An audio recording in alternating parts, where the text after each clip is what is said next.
Assalamualaikum dan salam sejahtera kepada semua. Saya Muhammad Nazri bin Mansur, pemegang kad matrik BA 191103666 akan membentangkan bagi pengenalan untuk pilihan raya ini.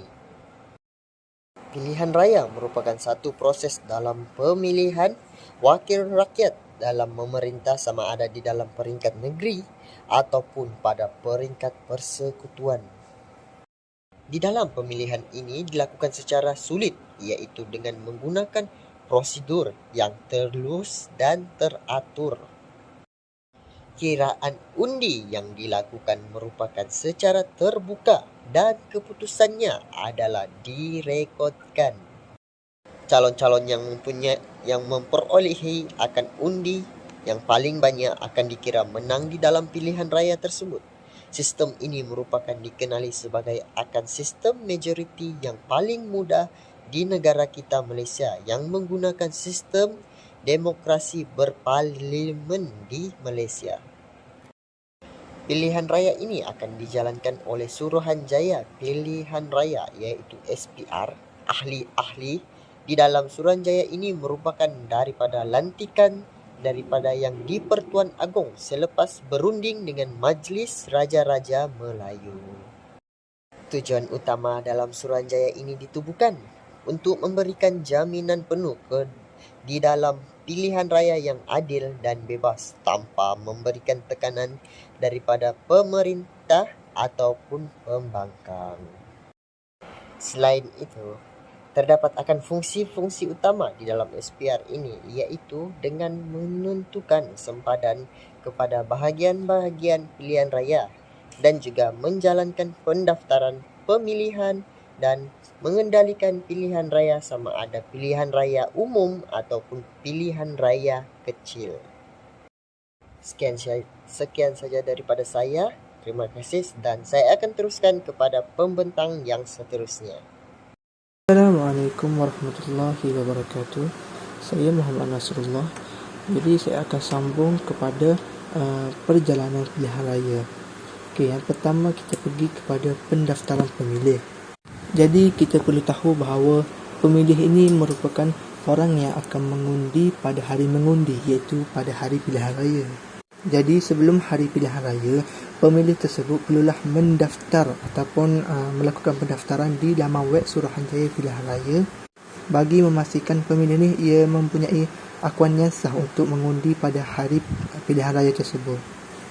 Terdapat pelbagai jenis pemilih ataupun pengundi pada hari pilihan raya, iaitu pengundi biasa, anggota polis dan pasangan, anggota tentera dan pasangan, pengundi luar negara dan media. Seterusnya kita pergi kepada kelayakan calon bagi pilihan raya. Sekiranya ingin menjadi calon, seseorang tersebut haruslah dicalonkan pada hari pencalonan untuk menjadi ahli Dewan Rakyat ataupun Parlimen dan ahli Dewan Undangan Negeri. Dan seterusnya calon pilihan raya juga boleh hilang kelayakannya sekiranya dia didapati tidak siuman ataupun kita boleh kata sebagai orang gila ataupun mereka merupakan seorang yang muflis dan sebagainya. Seterusnya, calon yang ingin bertanda dari pilihan raya juga dikehendaki mengemukakan deposit perbelanjaannya dan juga deposit bagi bahan kempen pilihan raya, yang mana jumlah deposit tersebut berbeza antara pilihan raya bagi Parlimen dan pilihan raya bagi Dewan Undangan Negeri. Dan juga calon tersebut mendapat beberapa keistimewaan pada hari mengundi tersebut. Contohnya, calon tersebut boleh melawat pusat mengira undi yang berpusat dan pusat penjumlahan rasmi undi dan sebagainya. Seterusnya ialah tempoh pilihan raya. Pilihan raya bagi Dewan Rakyat dan Dewan Negeri diadakan dalam tempoh 5 tahun. Oleh itu, tempoh pilihan raya umum akan diadakan dalam tempoh 60 hari selepas tarikh pembubaran. Manakala bagi pilihan raya kecil juga diadakan dalam tempoh 60 hari dari tarikh kekosongan tersebut. Suruhanjaya Pilihan Raya akan menetapkan tarikh kekosongan kursi tersebut untuk melakukan pilihan raya. Assalamualaikum, saya Muhammad Faris Nuriman. Saya akan teruskan pembentangan dengan Persempadanan pilihan raya. Persempadanan ialah istilah yang digunakan untuk merujuk kepada proses penetapan sempadan. Dan dalam konteks ini, ianya merujuk kepada penetapan sempadan kawasan pilihan raya. Merujuk kepada perkara 113 Perlembagaan Persekutuan telah memperuntukkan bahawa sempadan Dewan Undangan Negeri dan kawasan pilihan raya negeri mesti dipertimbangkan semula jika keperluan yang telah ditetapkan dipenuhi. Pihak yang bertanggungjawab dalam menjalankan proses ini adalah Suruhanjaya Pilihan Raya dan dibantu oleh agensi kerajaan lain seperti Jabatan Pemetaan Ukur, Jabatan Perangkaan dan Jabatan Peguam Negara. Persempadanan semula ini mesti diselesaikan dalam tempoh 2 tahun dan maksimum 10 tahun. Kebiasaannya, sempadan akan ditetapkan semula selepas 2 kali pilihan raya. Semenjak 1995 sehingga 2008, Malaysia telah menjalani persempadanan semula sebanyak 8 kali. Salam sejahtera, saya Muhammad Dendi Kipli dengan nombor matriks BA 22110469. Hari ini saya akan membentangkan berkaitan dengan pilihan raya kecil. Antara contoh pilihan raya yang selain daripada pilihan raya umum ialah pilihan raya kecil. Pilihan raya umum dan pilihan raya kecil mempunyai pelbagai perbezaan yang ketara. Ramai yang masih keliru mengapa pilihan raya kecil ini kerap diadakan berbanding dengan pilihan raya umum. Sebagai contoh, pilihan raya kecil ini tetap masih dijalankan walaupun PRU telah dilangsungkan beberapa bulan yang lepas. Oleh itu, dalam konteks ini, masih terdapat segelintir masyarakat yang masih tidak tahu perbezaan antara pilihan raya umum dengan pilihan raya kecil. Secara umumnya, pilihan raya kecil ini bermaksud pilihan raya yang akan diadakan jika terdapat kekosongan kerusi di Parlimen atau Dewan Undangan Negeri. Jadi, pilihan raya kecil ini diadakan untuk mengisi satu atau beberapa kekosongan kerusi tersebut oleh sebab-sebab yang timbul selain daripada pembubaran Parlimen atau DUN. Terdapat beberapa sebab pilihan raya kecil ini diadakan atas sebab yang sama. Sebab pertama pilihan raya kecil diadakan adalah disebabkan oleh berlakunya kematian Ahli Dewan Undangan Negeri atau ADUN. Kekosongan kerusi Parlimen ini boleh berlaku apabila terdapat kematian mana-mana wakil rakyat dan seterusnya pilihan raya kecil diadakan untuk memilih wakil rakyat yang baru. Contohnya, terdapat 3 orang ADUN Selangor yang meninggal dunia akibat daripada sakit dan juga kemalangan jalan selepas mereka dipilih dan dilantik sebagai wakil rakyat semasa PRU 14. Oleh itu, ianya dikatakan sebab utama PRU diadakan. Menurut kajian daripada seorang pakar perlembagaan iaitu Prof. Syad Salim Faruqi, beliau mengatakan bahawa seramai 45 orang ahli parlimen telah meninggal dunia ketika masih dalam perkhidmatan yang disebabkan oleh pelbagai sebab seperti penyakit, kemalangan jalan raya, nahas pesawat atau helikopter dan juga ada yang dibunuh. Yang seterusnya adalah peletakan jawatan. Sebab seterusnya pilihan raya kecil boleh diadakan adalah disebabkan oleh peletakan jawatan. Namun, perkara ini amatlah jarang sekali kita dengar atau berlaku kerana jarang wakil-wakil rakyat di Parlimen atau Dewan Undangan Negeri yang meletakkan jawatan yang mereka perolehi secara sukarela. Isu peletakan jawatan ini pernah berlaku pada tahun 2014 yang mana Tuan Lee Chin Cheh telah meletakkan jawatan beliau sebagai ADUN Kajang melalui surat pelepasan keahlian DUN Selangor yang diberikan kepada Speaker Parlimen.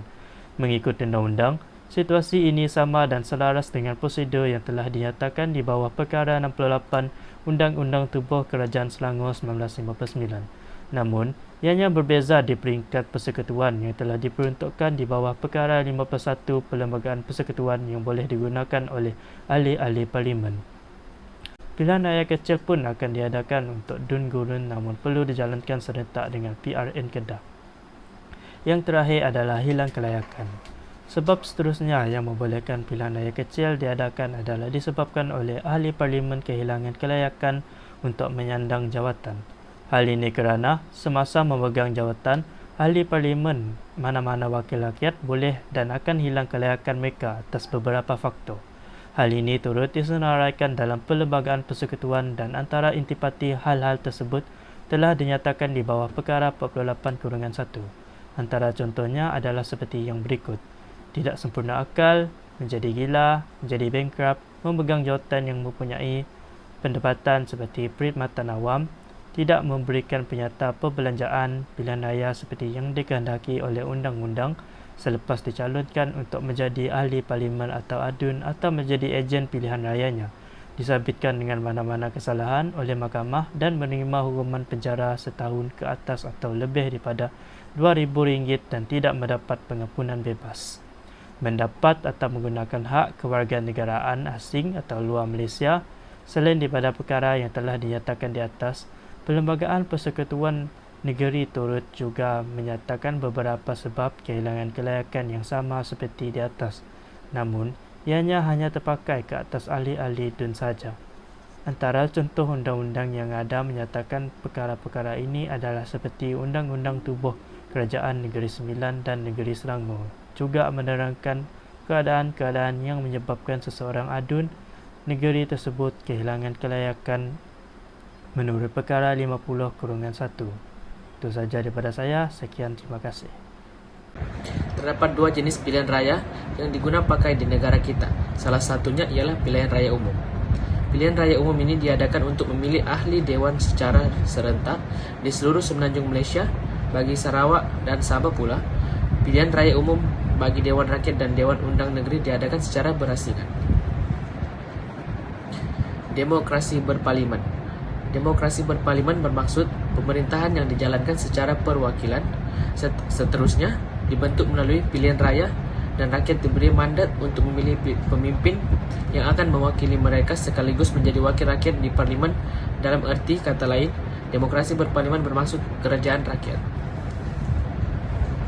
Amalan demokrasi berparlimen. Amalan demokrasi berparlimen di bawah pentadbiran Raja Berperlembagaan YDPA sebagai ketua negara. Demokrasi berparlimen di Malaysia menetapkan hanya wakil-wakil yang sah dipilih oleh rakyat dan menduduki parlimen, seterusnya menjalani pemerintahan melalui peruntukan perlembagaan persekutuan. Untuk memerintah negara, mana-mana parti politik perlu menyertai pilihan raya yang diadakan 5 tahun sekali. Sejarah pilihan raya umum. Pada 4 September 1957, mengikut perkara 114 Suruhanjaya, pilihan raya Malaysia dibentuk oleh Perlembagaan Persekutuan. Pada tahun 1963, penubuhan Malaysia, bilangan ahli Suruhanjaya bertambah kepada 3 orang. Ibu pejabat Suruhanjaya terletak di bangunan Sultan Abdul Samad, Jalan Kal, Kuala Lumpur sejak penubuhan pada tahun 1957 sehingga 1978. Ibu pejabat Suruhanjaya berpindah ke lokasi sekarang di Putrajaya pada bulan November tahun 2000. Kesimpulannya, pilihan raya merupakan sangat penting untuk kesemua warga negara yang ada di dalam sistem pemerintahan secara demokrasi ini. Hal ini disebabkan kerana setiap warga negara tersebut mempunyai tanggungjawab yang sangat penting dalam mengambil tahu di dalam perkembangan politik dari semasa ke semasa. Setiap warga negara seharusnya melibatkan diri mereka di dalam proses pemilihan akan pemimpin negara serta menentukan bentuk kerajaan dan corak pemerintahan demokrasi dan corak pemerintahan demokrasi melalui akan pilihan raya tersebut. Sistem demokrasi yang diamalkan di Malaysia akan melahirkan taat setia rakyat dan tidak berbelah bagi kepada pemimpin yang dipilih. Selain itu, rakyat yang terlibat dalam menentukan hala tuju politik negara dan memberikan peluang dan ruang untuk memilih pemimpin yang berkebolehan dan berkualiti. Warga negara juga mempunyai akan hak bersuara, berpersatuan dan berpolitik di dalam pemilihan tersebut akan menyebabkan kestabilan politik negara, kebaikan amalan demokrasi dan mengekalkan kedaulatan kerajaan. Manakala kerajaan yang dipilih oleh rakyat mempunyai peluang yang sangat tinggi dalam menentukan masa depan negara. Sekian saja daripada pembentangan kami. Terima kasih.